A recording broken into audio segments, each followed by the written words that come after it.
இன்றைக்கி நமக்கு பாசிப்பயறு வச்சு ஒரு கறி பண்ணலாம். இது வந்து இட்லி தோசைக்க கூடயும் சாப்பிடலாம், சப்பாத்தி பூரிக்க கூடயும் நல்லா இருக்கும். அதுக்கு தேவையான பொருட்கள் என்னென்னா, ஒரு 1/4 கப்பு பாசிப்பருப்பு எடுத்துருக்கிறேன், 2 உருளைக்கிழங்கு, ஒரு 6-7 பல் பூண்டு, 4 பச்சை மிளகா, ஒரு வெங்காயம், 2 தக்காளி, கொஞ்சம் கொத்தமல்லி இலை, கருவேப்பிலை, அப்புறம் அரைக்கிறதுக்கு 1/2 கப்பு தேங்காய், கொஞ்சம் கருவேப்பிலை, 2 ஸ்பூன் பொட்டுக்கடலை, 1 ஸ்பூன் ஜீரகம், ஒரு 1/4 ஸ்பூன் சோம்பு, 1 ஸ்பூன் கசகசா. இதை நமக்கு இதை அரைக்கணும். முதல்ல இந்த பாசிப்பருப்பை வறுத்தெடுக்கலாம். வறுத்தெடுத்துட்டு உருளைக்கிழங்கும் இதுவும் போட்டு நமக்கு குக்கரில் 2 விசிலுக்கு வேக வைக்கணும். முதல்ல நான் இதை இப்போ வறுத்தெடுக்கிறேன்.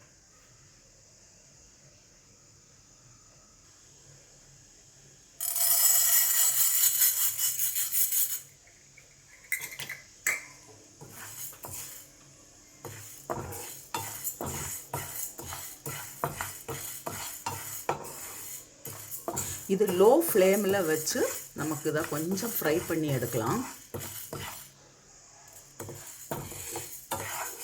இப்போ இவ்வளோ வறுபட்டது போதும். நான் வந்து இதை இப்போ ஸ்டவ் ஆஃப் பண்ணுறேன். இனி இதை ஆறின பிறகு நமக்கு இதை க்ளீன் பண்ணிவிட்டு குக்கரில் வேக வைக்கலாம்.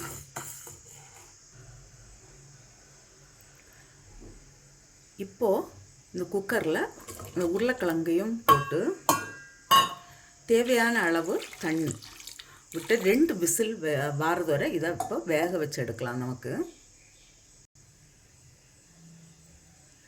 இப்போ நான் வந்து இதை அரைச்சி எடுத்துகிட்டு வரேன். நல்ல நைஸாக அரைக்கணும். இந்த தக்காளியும் வெங்காயம் இதெல்லாமே நான் கட் பண்ணிட்டு வரேன். இப்போ நமக்கு செய்ய ஸ்டார்ட் பண்ணலாம். ஒரு கடாயில் கொஞ்சம் ஆயில் விடுறேன். ஒரு 2 ஸ்பூன் போல் விட்டுருக்குறேன். இப்போ கொஞ்சம் கடுகு. இது கடுகு வெடிக்கட்டும்.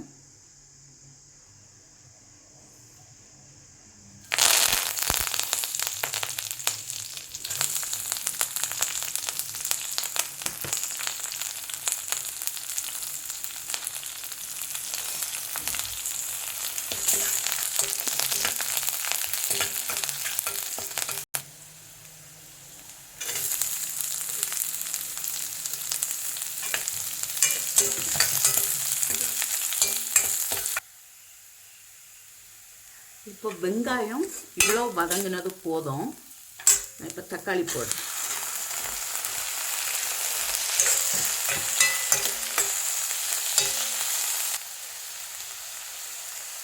சால்ட்டு தேவையான அளவு,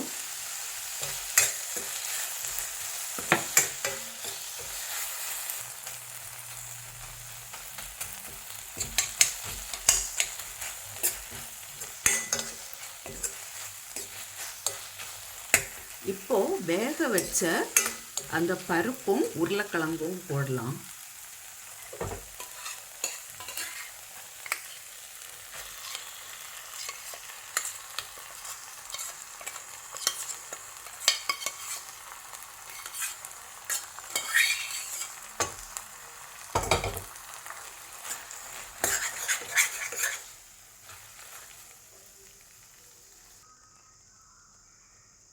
அரைச்ச தேங்காயும் போடுறேன்.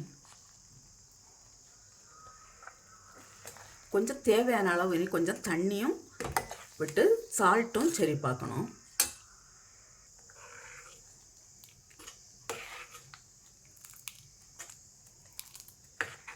இந்த கறி வந்து சப்பாத்தி பூரிக்க கூட நல்லா இருக்கும். இப்போ கடைசியில் நான் கொஞ்சமாக கொத்தமல்லி போட்டு இறக்குறேன். நான் இப்போ ஸ்டவ் ஆஃப் பண்ணுறேன்.